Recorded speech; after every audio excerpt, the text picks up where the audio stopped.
Everything from electric cars to fighter jets runs on a handful of strategic materials, and China controls most of them. This is the critical minerals stack, the companies racing to mine, refine, and weaponize independence. Layer 1 is rare earth mining, the companies that dig these elements out of the ground and turn them into oxides. MP Materials. Materials runs the Mountain Pass mine in California and just won a 10-year US defense deal, guaranteeing $110 per kilogram for its neodymium and praseodymium, roughly double recent market prices. Lynas is the largest producer, outside China. USA Rare Earth and Energy.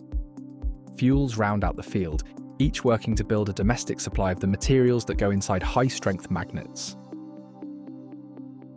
Layer 2 is lithium and battery metals, the companies mining what goes inside electric vehicle and grid storage batteries.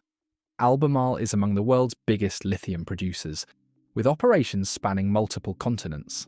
Lithium Americas is still building Thacker Pass in Nevada, the largest known lithium reserve in the United States, co-owned 38% by General Motors. Piedmont Lithium is developing resources closer to the Eastern Battery Belt. Together, these names supply the raw lithium that every battery maker depends on to power the electric transition. Layer 3 is magnetics and refining, the hardest part of the whole stack to build outside China.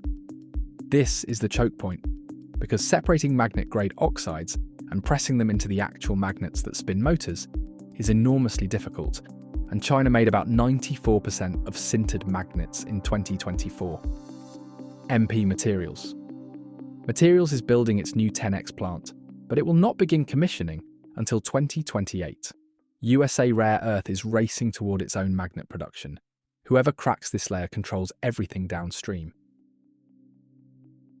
Layer 4 is specialty and strategic metals, a grab bag of defense-critical materials like antimony, niobium, titanium, and copper. United States Antimony runs the only significant antimony smelter in the country, while Freeport-McMoRan is America's largest copper producer. ATI, Carpenter Technology, Howmet, and Materion supply high-performance alloys for aerospace and defense. Hyperion X and Perpetua Resources develop titanium and antimony domestically, while global giants BHP, Rio Tinto, and Almonte round out a layer that quietly underpins jets, drones, and munitions. Layer 5 is the nuclear fuel cycle, the uranium to reactor fuel chain powering nuclear plants.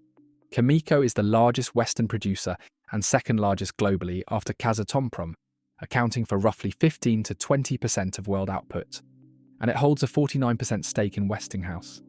Next-Gen Energy and Denison Mines are developing major deposits in Canada, while Uranium Energy builds out American supply.